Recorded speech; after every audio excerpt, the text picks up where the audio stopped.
My name's Laura Rachael and I'm one of the Alumni Engagement Managers at Griffith. And as always, it's my pleasure to be your host today. I would like to take a moment to acknowledge the traditional custodians of the land on which we are meeting and pay my respects to elders past and present, and extend that respect to all Aboriginal and Torres Strait Islander peoples.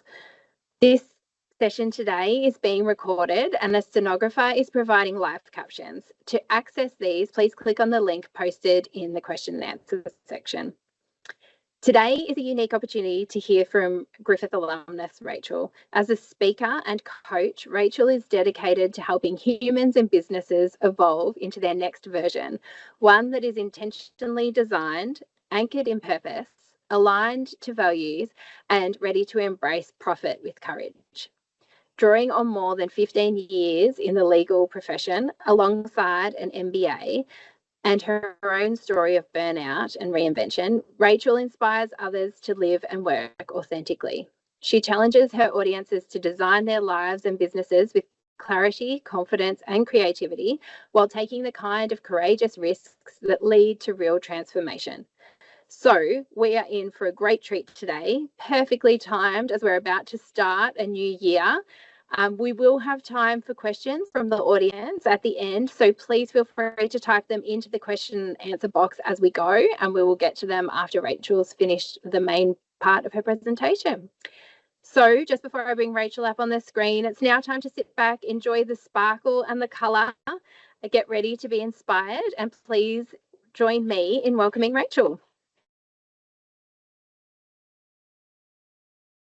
Thank you.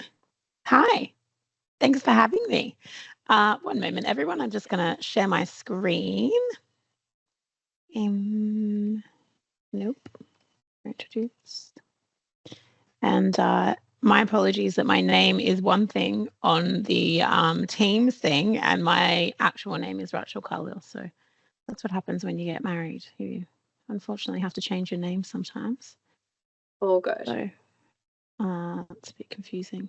Alrighty. So, thank you for that beautiful introduction. I appreciate that. Yes, I am a Griffith alumni of, I graduated in, what was I, 2008? 9, with my Bachelor of Laws and Criminology, which I was watching on those rolling slides, was one of the #1, I think criminology is one of the #1 courses. And then I finished my MBA in 2019. And I think I had COVID before COVID was cool at my graduation ceremony. So that was a bit of fun at the end of 2019. Didn't know it was a thing then, though. Was rather not well. Anyway, all right. So what I want to talk about today is, I guess, designing a career. Now, we, as professionals and as people that have gone to university, generally we are perfectionists, and generally we want things to be perfect the first time around, and we will take the advice of the people around us that are essentially saying this is the career path that you need to go on, and this is, you know, how you should sort of take steps to do a certain thing. Now, given that I am a lawyer by trade, that was certainly the conversations that I was having when I was at uni, or very early days after graduating.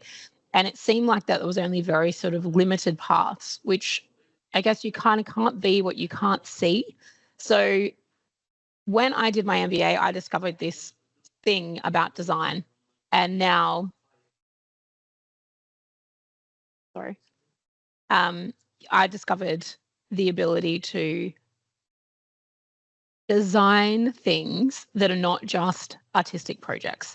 So it might be corporate projects, might be a career, might be your life, all of these things. Give me 1 second. My apologies.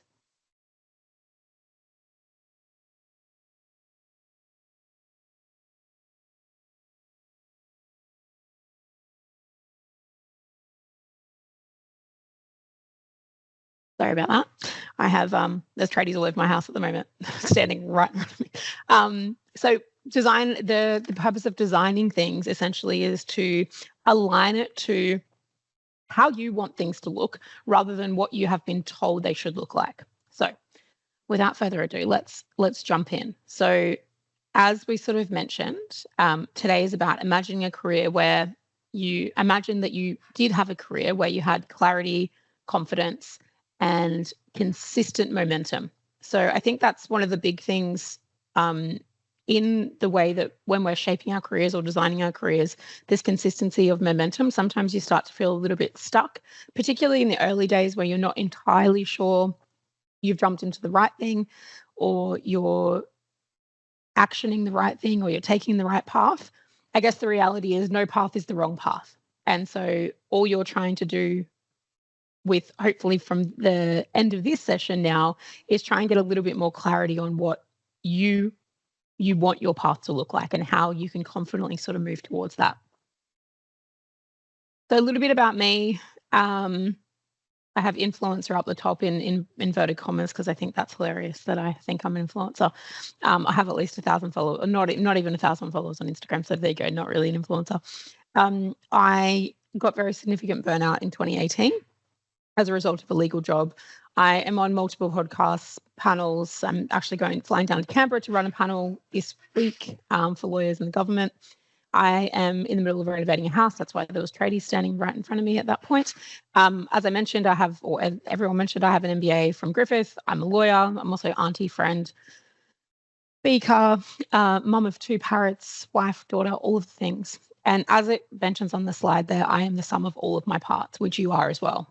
And so I think the first takeaway, and I write this down, is that your career is not your identity. And your job is not your identity, and you are the sum of all of your parts. And I think for me, a big learning in my early career or in the lead up to getting to the next sort of stage or the next version of my career was learning that. I thought I didn't want to be a lawyer anymore just before I started my MBA. And I was having an identity crisis, and it was crazy because that was what I wanted to be since I was 12. And so first big lesson is when I do these types of presentations, I always want to make sure that the first thing we understand is that we're the sum of all of our parts and not just one part. Your career and your job obviously is amazing. That's why you spent time at Griffith. That's why you went to university.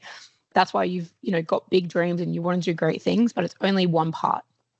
And so with that mindset, let's keep on moving forward. So without talking about me anymore, we're going on a journey today, and we're going on a journey about you or to you. And when I say to you, it means that we're going to dig a little bit deeper into you and what's behind you and what's underneath your career path and what you've chosen and what you have developed or created for yourself.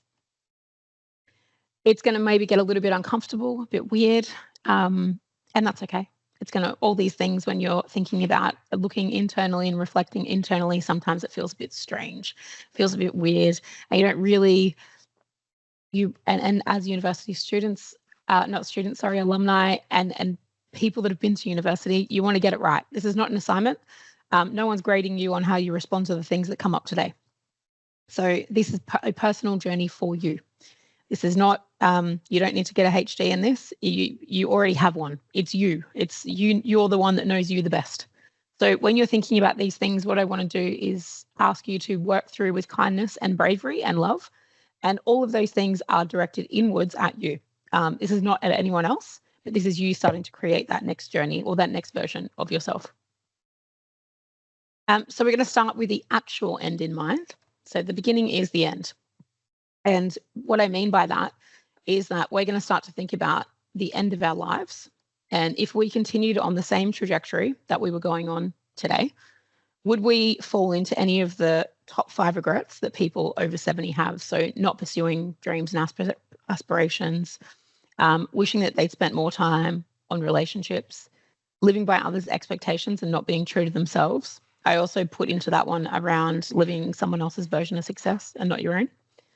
Not expressing feelings or resolving conflicts, and over worrying and not appreciating the present. So if your current trajectory is starting to look like one of those regrets when you get to, the ripe old age of 70 or 80 or 90, when I ran this slide the first time, my mum was in the audience, and my mum is 66, and she was like, "You're going to have to go ahead and move that age up a little bit higher, mate, because this is really uncomfortable." So it should actually be, for people that are starting to look back and reflect. They've got more time behind them than they do in front of them. I think that's probably the best way to look at it. So what I want you to do now is take a minute and have a look back right now. If you, and this is not, sometimes not a very nice thought. If you walk out in the road and accidentally got hit by a bus right now, and you then, you've got this beautiful funeral arranged and all these great people are there and everyone's saying nice things about you. And what I want you to think about is the legacy that you're leaving behind. What are they saying? Are they saying that, yeah, like, you did it, like they'd be, no one's going to say bad things, but what you want to think about is what they're saying what you want them to be saying? So is the legacy that you've left behind as big as what you've dreamed up in your head? Is it a little piece of that because you've been too afraid to get to that next stage? Or is it that actually, yeah, I'm pretty happy with where I'm at and that's amazing. Go you. But I will challenge you to think about if there's anything that you can think of that maybe you would enjoy you enjoy being in your legacy or want to be remembered for. What are those types of things?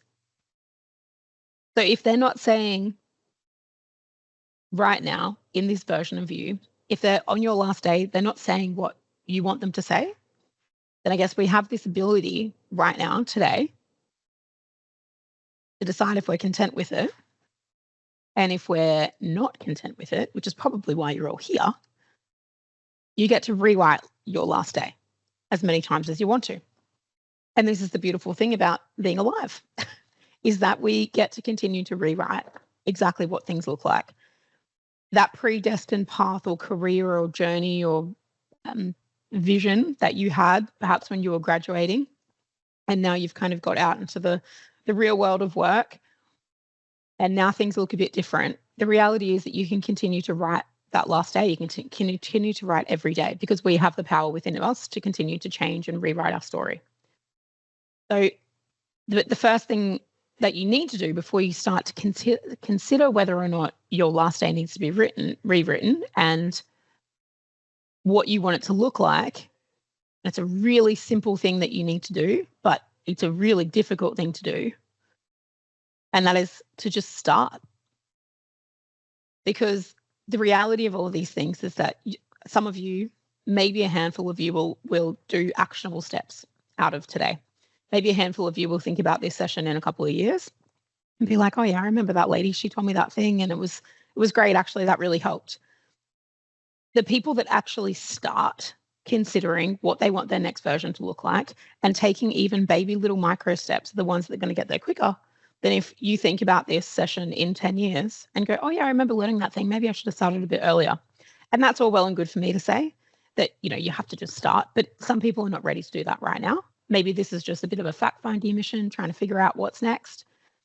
But if you start in your own way and you start to figure out what that next version looks like, and even if it's just a bit of a change in mindset, a bit of a writing down one thing that you learned from today and actioning it, if you start, you're way ahead of the people that aren't in this room right now. And when you are starting, in the great words of Ted Lasso, I don't know if everyone's watched Ted Lasso, but it is probably the greatest show on the planet. Be curious and not judgmental.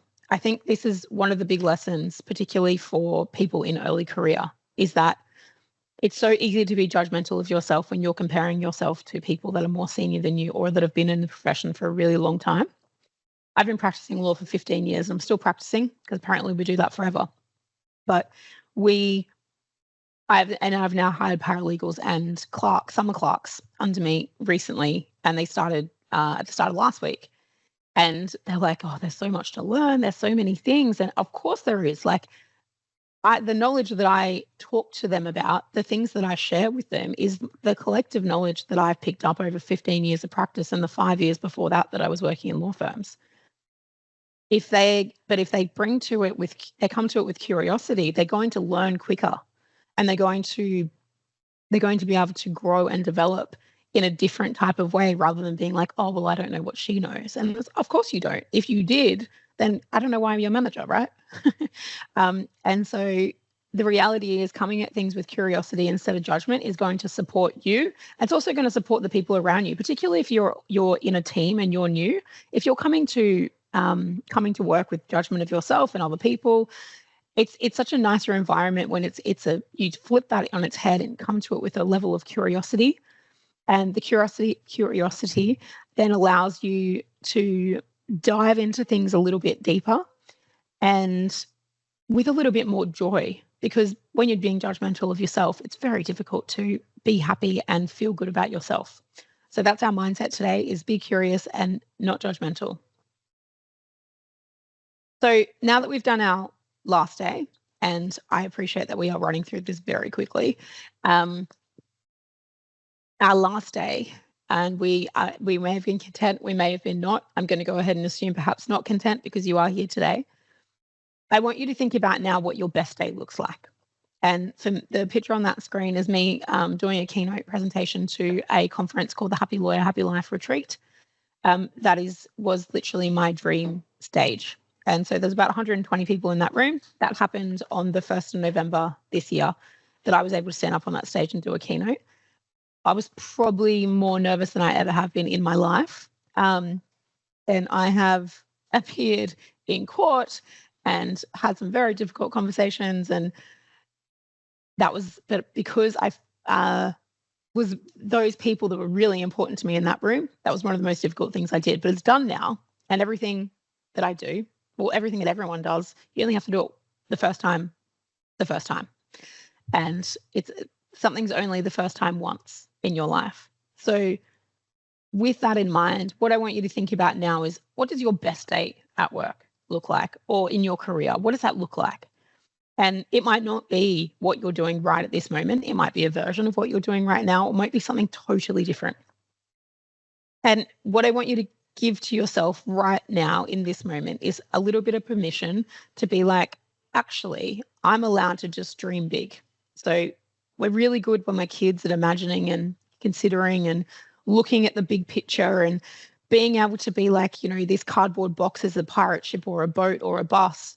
And, the toilet roll is a telescope, all of these things. But when we grow into adults and we start to, we've been to university, we get out into the real world, we start to watch the news, all of these other things are impacting on us. Our ability to imagine or dream big begins to get less and less and less. So what I want you to do right now is I want to give you permission to just do that. What does your best day look like? Who's there? What happens when you wake up in the morning? What do you have for breakfast? Where are you heading? And you might be in another country. What state, what country you're in, what location you're in. Who do you wake up beside? Maybe you don't wake up beside anyone. Is there a child there? Maybe there's not. Is there a partner? Or maybe you live with your parents. Is it that you are heading to the current role that you have, or is it a version of the role that you have? And if you're feeling a little bit uncomfortable when you're doing this, that's okay. Everybody's feeling a little bit uncomfortable, I can guarantee you. I was feeling a little bit uncomfortable when someone asked me this, because I was a bit like, oh, actually, that version of me and what I can see in my mind right now is what I want to be, but I'm not doing that. And so the challenge of this exercise is that, okay, so we've got this big vision. So for me, it's walking across the stage in front of 1,000 people wearing a pink suit, getting a selfie with a room that looks much bigger than that one, and impacting the life of at least one human in the room. For breakfast, I'm not great with breakfast because of all the dietary requirements, but I probably had coffee, let's face it, probably had a really good coffee for breakfast. My husband's there in the audience watching, and said goodbye to the birds in the morning, left the house, gone into the stage, done the thing. Walked across the stage, and after it, at least one human came up to me and told me that what I told them on that day impacted them for the better. And the actionable items or practical steps that they got out of that presentation was something that they could take away. So that for me is my best day. So think about what that is and then hold that or write that down. And then we're going to start the next process that we're going to start to go through is we're going to start creating or developing towards that version of a best day. And I want you to, again, you're not getting marked on this. You've already got a HD in life. You've already got a HD in your own life, in you. What it is that you are working towards this thing. And this thing might take 5 years, and that's okay. It might take 5 minutes because you know that you've got a promotion coming up and that's as far as you can kind of imagine right now, and that's cool. But the reality is it's probably going to take a bit of time. So again, give yourself permission to imagine, to dream, and then give yourself permission to have time to be able to work towards that thing. Okay, so we've got our best day. Hold on to that. All right, so now we're going to design towards our best day. So this process is premised in design thinking or design thinking for life. So when I was doing my MBA, I did a subject called creative problem solving, something along these lines. And within that, we learned this concept of design thinking. Now, some of you might know what I'm talking about. Some of you might not. I'm not sure. I think it's brilliant. The difficulty that I had when I was doing the design thinking project was that we were supposed to have a look at the business that we were working in and solve a problem for that business. Now, I was going through a pretty shitty period of burnout and I didn't really want to design anything for that business that I was working in. I wanted to solve something for me. And so what I did was I decided that I was going to design think my life. Apparently, it was a brilliant idea because Stanford has a complete school around design thinking for life. I didn't know this until I Googled it later after I started my project. So apparently it was a great idea.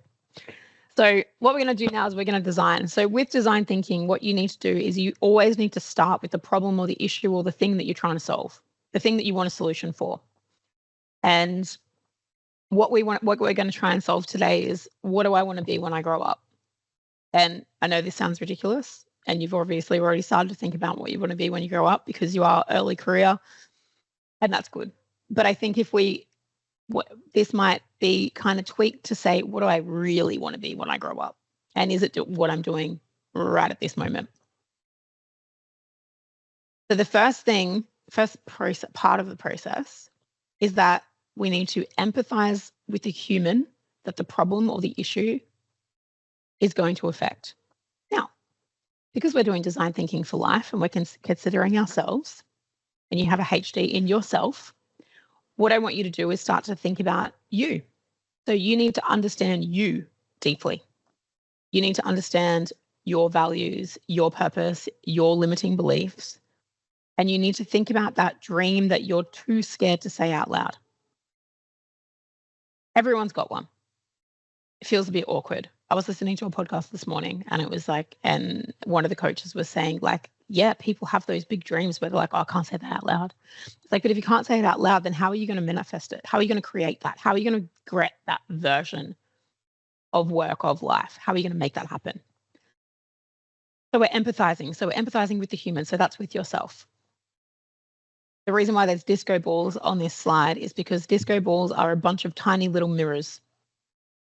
And what I want you to do in this moment is essentially think about staring into a disco ball and looking at all the different parts of yourself and understanding the parts of you, all the tiny little parts of you, all the tiny little mirrors that are looking back at you and how that's going to support you in understanding yourself deeply.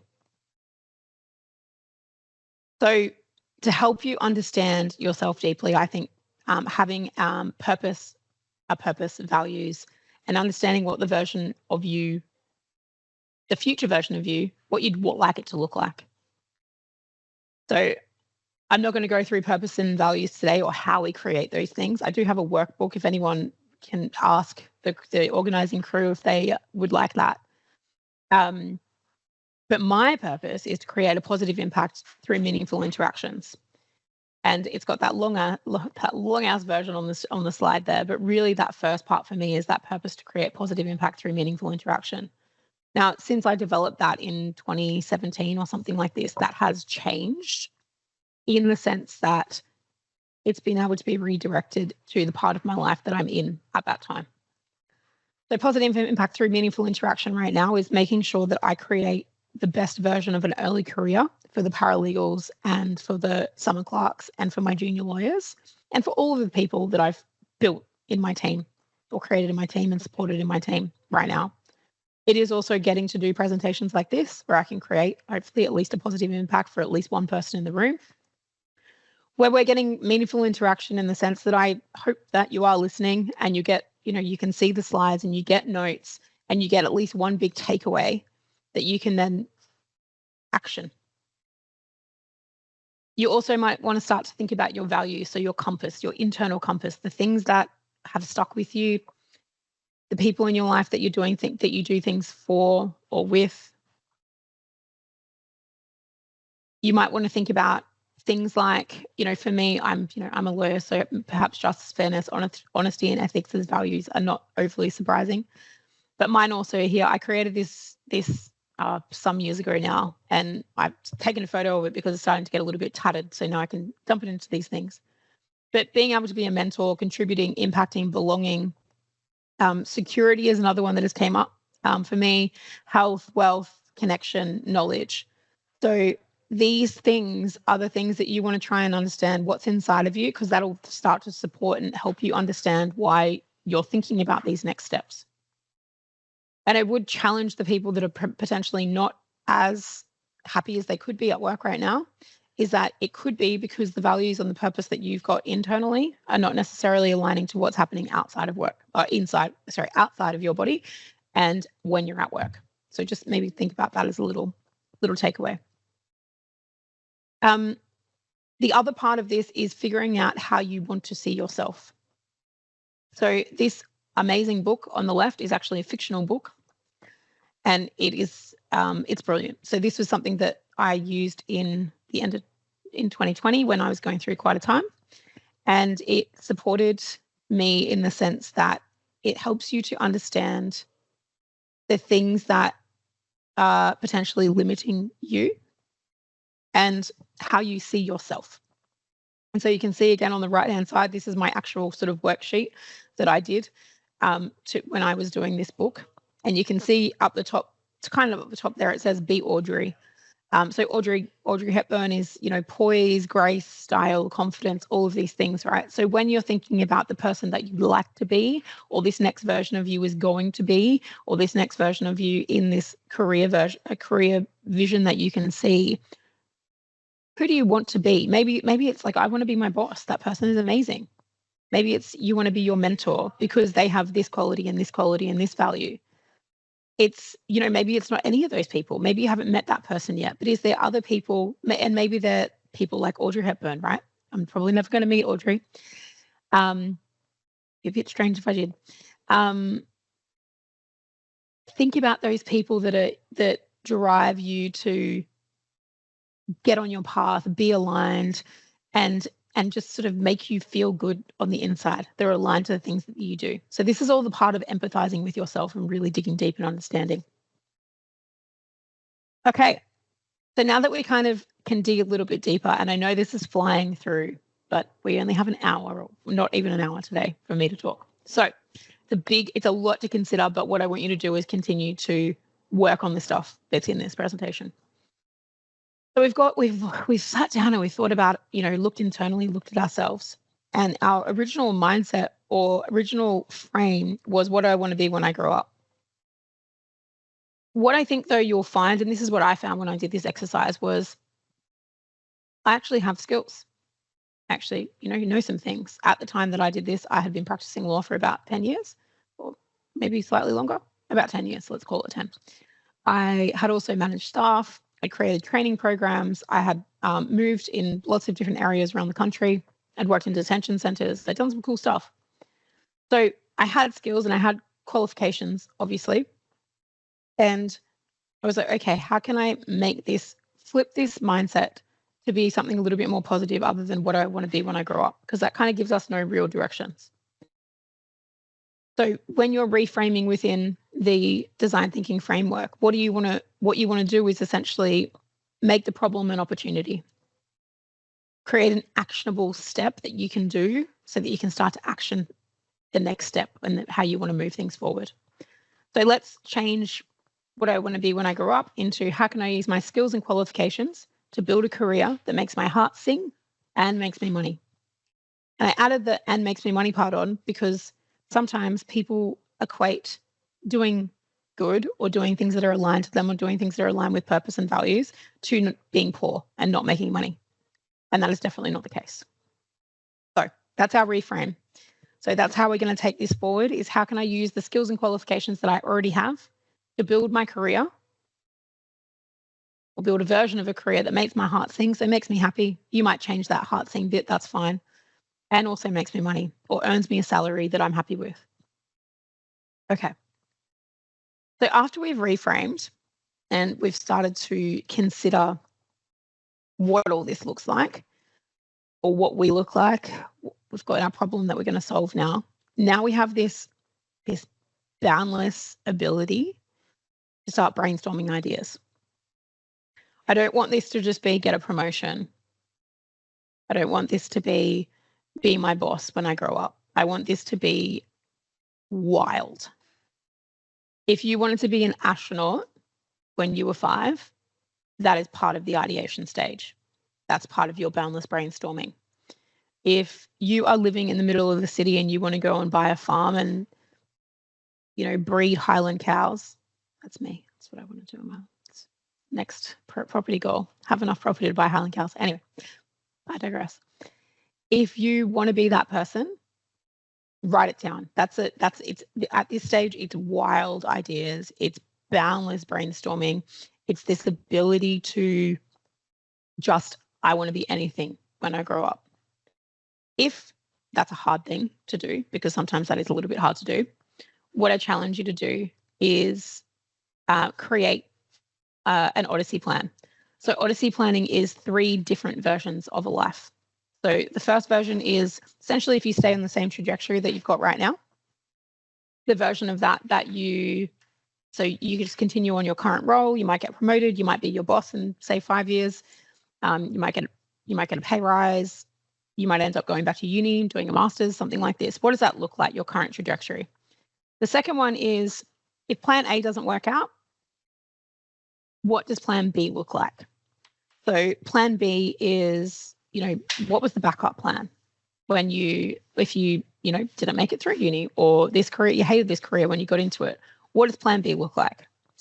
And then the third timeline, let's call it, or third idea of your version of your life is if money and the opinions of others didn't matter, what would you do?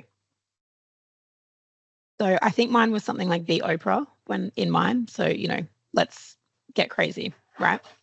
Go back to my, 900 followers on Instagram. I'm obviously not Oprah yet, but we'll get there. The other way of kind of starting to do this as well and starting to think and trying to get through this or get some ideas for this is to start surveying other people in your life. And so I actually sent out a survey when I was writing an assignment for this. And it was like, what do you think I should be when I grow up? And asked other people in my life. Super weird thing to do. I appreciate that. That's totally cool. But it's very interesting when you don't give people options to see what they say and see if it aligns with the energy that you're projecting into the world. If you, for example, are a lawyer and everyone's like, you should probably be a preschool teacher, then, maybe you're not necessarily on the right path. Or maybe you're not necessarily projecting the energy that you want to for being in the legal role. So I want you to encourage yourself to have wild ideas, to brainstorm without boundaries, to create those 3 versions of life, and then to ask other people. Again, a weird exercise, totally get it, but just try, see how it feels. All right.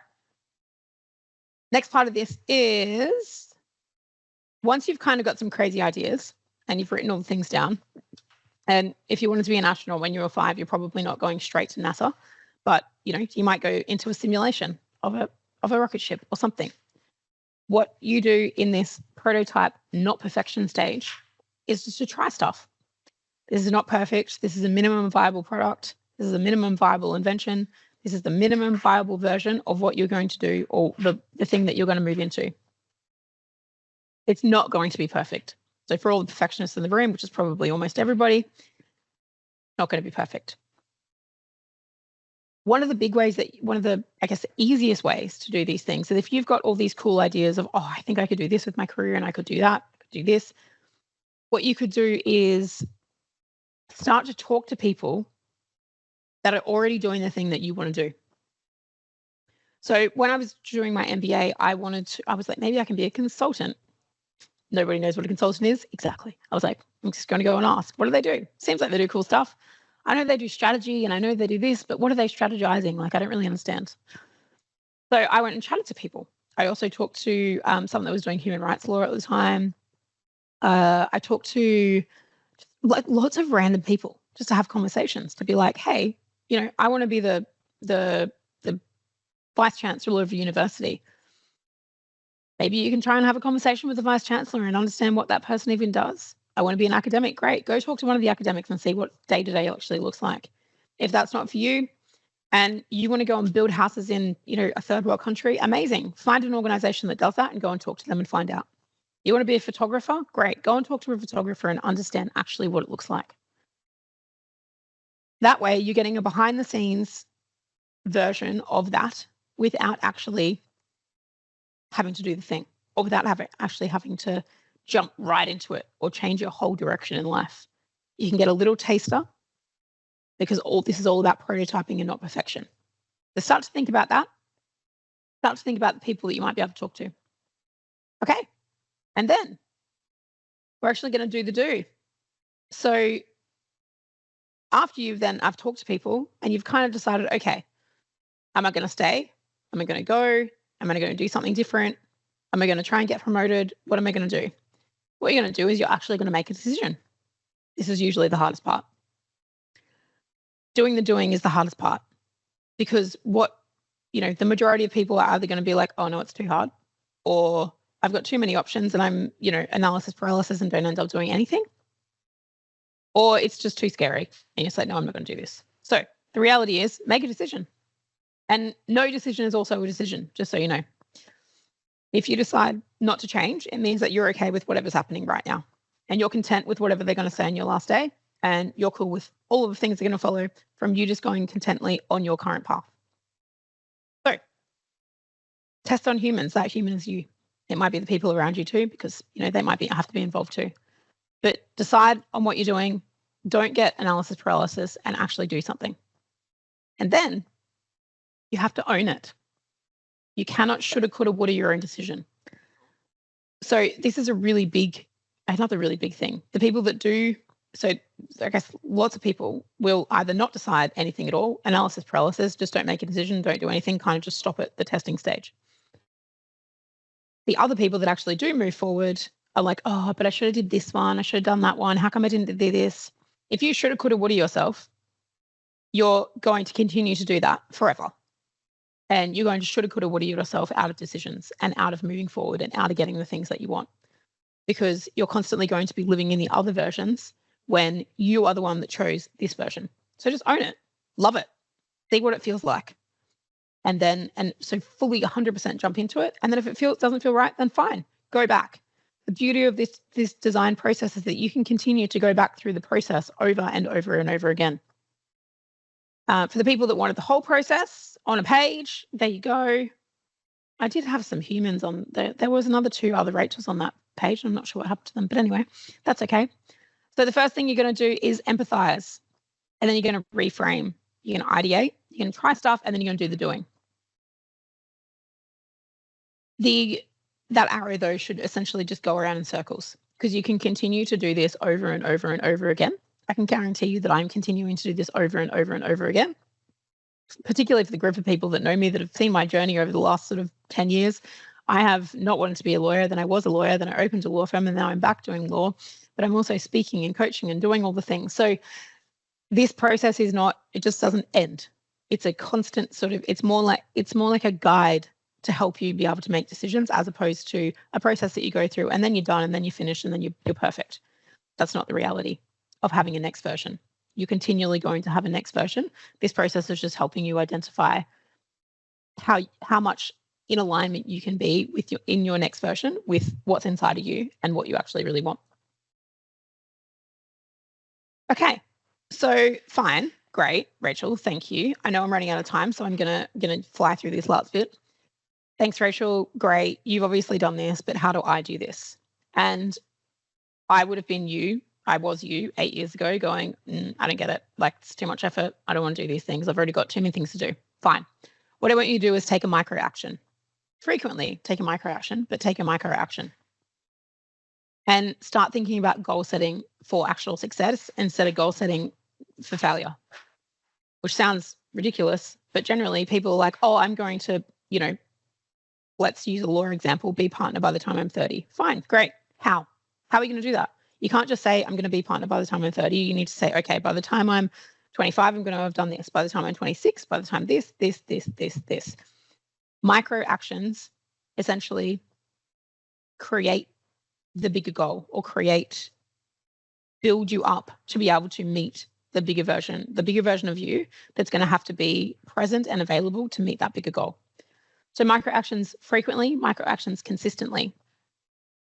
So you might have set today, you might set a 12-month goal. So on the 2nd, is it? The 2nd of December, 2026, this is what I'm going to have met. Then I want you to do, and then I want you to break it down monthly. Each month, I am going to do A, B, C, or even just A. And that's going to help me get to the yearly. And then weekly, same thing. What are you doing your micro action consistently and frequently, daily, weekly, monthly, yearly, to get you to that yearly goal?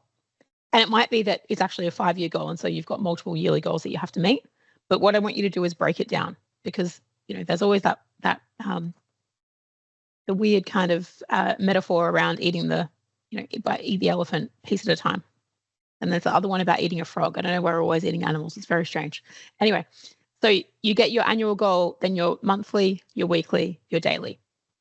And they have to just be tiny little things. If you want to build a influencer presence online, it might be show up once a week. It might be say hello in the morning on Instagram or another profile. It might be something like this. If you want to get promoted, it might be weekly or monthly. Go and have a look at the position description of the role that you're trying to get to. You might go and start to have one conversation a month with people that are doing things that you think you want to do and understand what they're doing. So micro actions consistently and frequently. Okay, then we're going to make a commitment to the sparkly jar. So the sparkly jar came out when I was doing an in-person presentation. Obviously, you can't actually contribute to my sparkly jar, so you're going to contribute something to my virtual sparkly jar today. And that is going to be your annual goal. Think about 12 months ahead.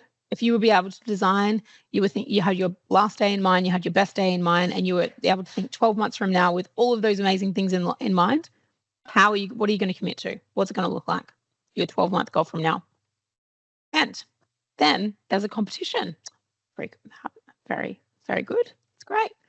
And your commitment to the sparkly jar is going to actually be a message to me on Instagram.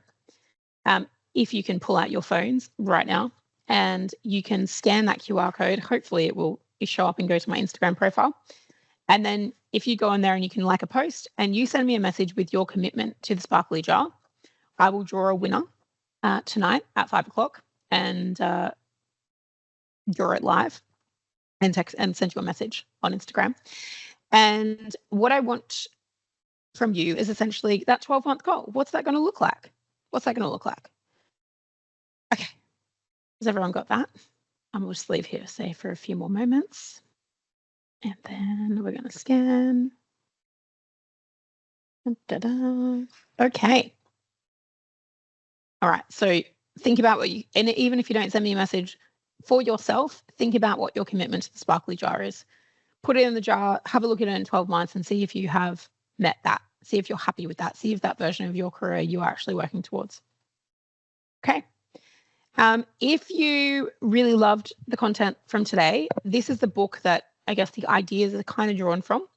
So I would strongly encourage you to go and have a look at this book or even listen to this book because knowledge is not power. Knowledge is only potential power. Actually taking action is power.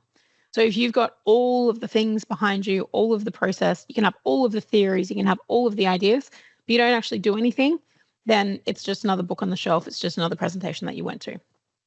So again, commitment to the sparkly jar. What are you going to be doing? That's it. Thank you. Thank you, thank you, thank you. Shall I stop sharing now and then? Thanks, Rachel. That was fabulous. You can stop sharing if you want. And then, Okay. yeah, perfect. There we go. We have some questions, but you've done such an amazing job that you've answered a lot of the early questions as you've gone through. Oh, so beautiful. So there's no worry about time. A few people asked, will the slideshow be available to share? If you're happy for us to share that with people who've attended. Someone said it was so cute. Can it please be made available?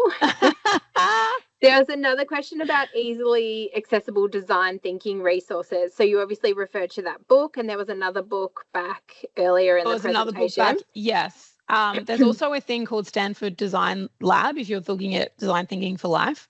That is, and the guys that wrote that book, Bill Burnett and Dave Evans, or it might be Bill and Dave run the other way. Anyway, whatever. They have a really amazing TED Talk around using this process as well. Right. And so that is probably a really good place to start.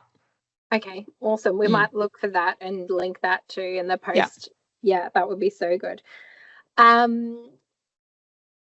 There was also a question around, is there an ideal timeline for this process? So I know you said it keeps going, you always redo it, but is there a recommendation on, letting it linger or setting a deadline to get to the next step? I mean, it depends on what it is, I think, because if you're making and it depends on how big your imagination is or how big your dream is, right? If your goal is 5 years away and you're like 25 now and you want to make partner by the time you're 30, that's a 5-year plan. And so this plan is going to continue to iterate over time. You're going to continue to go back and forth.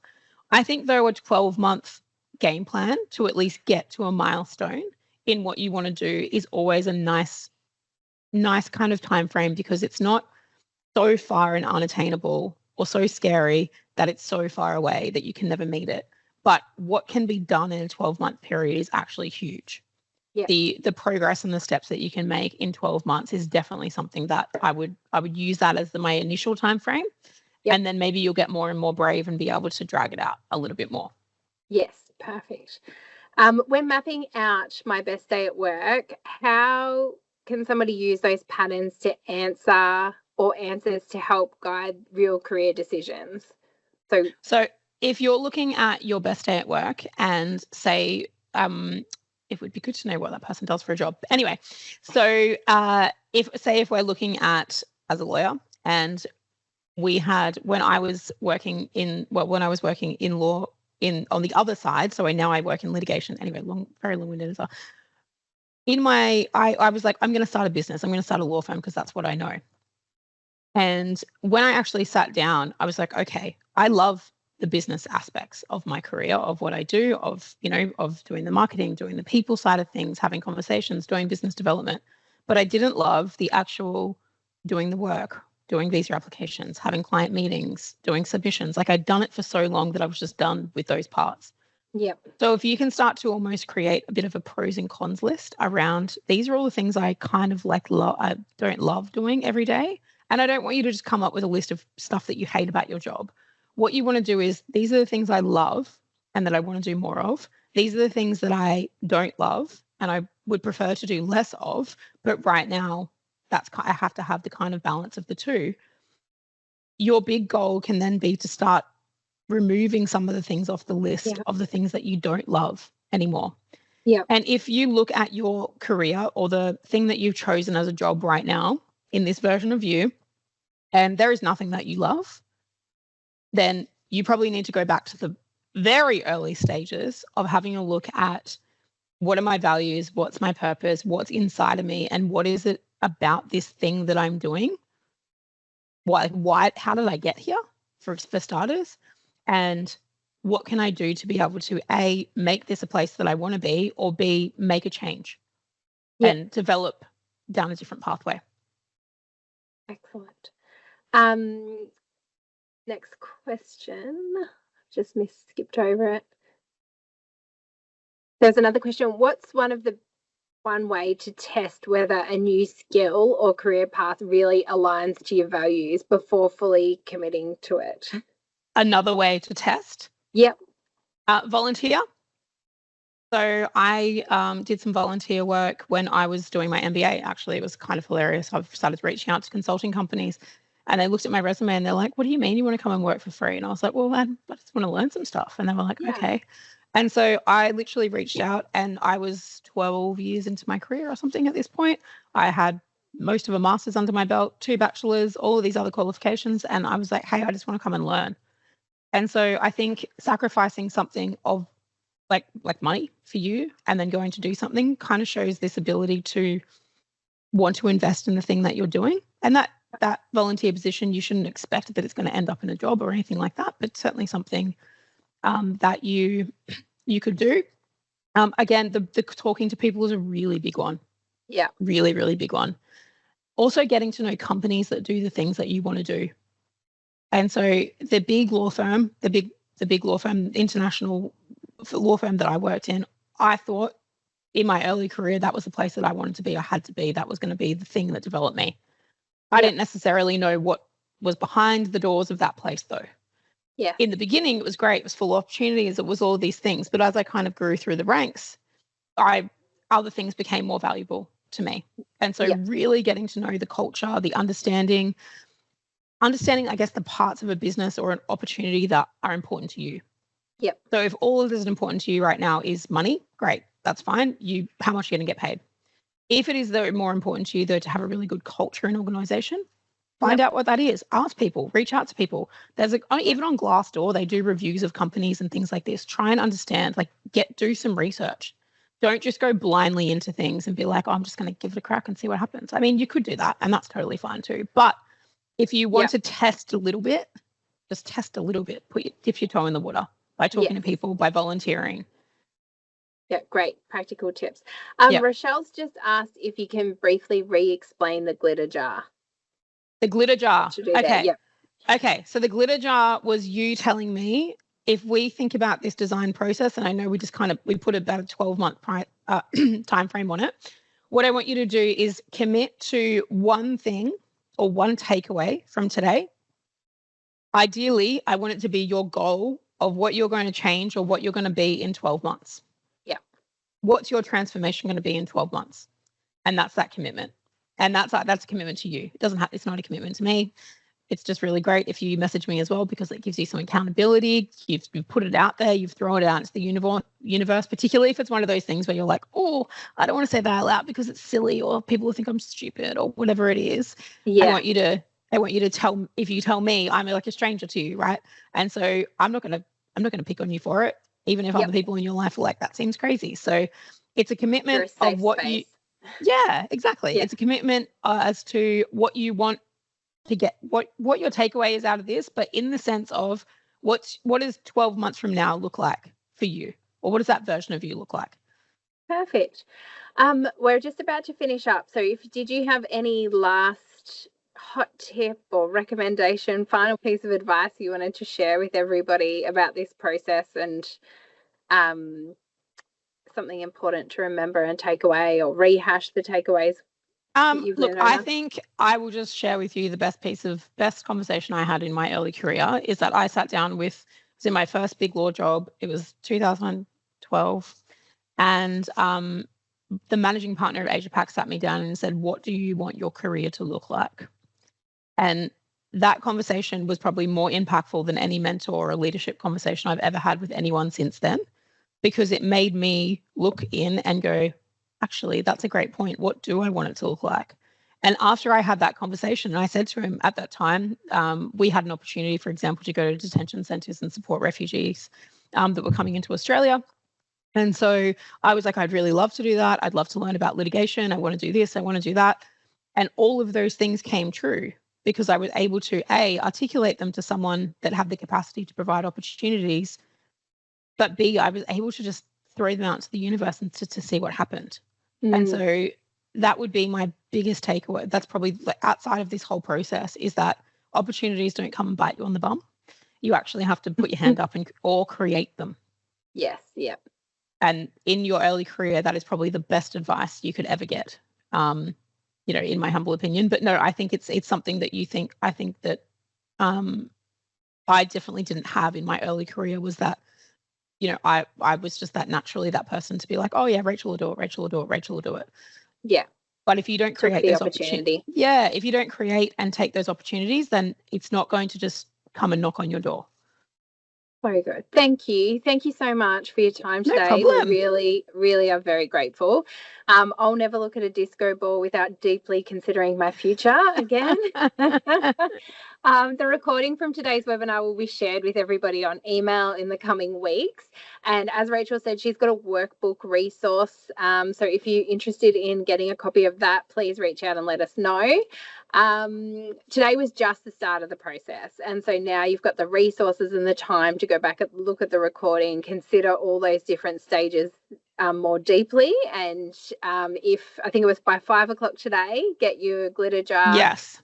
Your glitter jar commitment in, and you can really make a start, which was a very point that you made right back at the beginning, that just making a start is making a start. And yeah. I don't know if it was clear in the whole competition thing, but once you send me your commitment to the glitter jar, I'm going to choose whatever one. I'm just going to choose one at random, to be honest. Yep. And we'll sit down and do a design session together. The winner. Perfect. Yep. So kind. So thank you so much again for your time, Rachael. Thank you for everyone for joining us. Wishing everyone a very Merry Christmas and have a wonderful holiday. This is our last webinar for the year. So we'll be back next year with lots of wonderful opportunities for alumni online and in person, internationally. And we look forward to seeing you all then. So thank you so much. Thanks, everyone. Bye. Bye.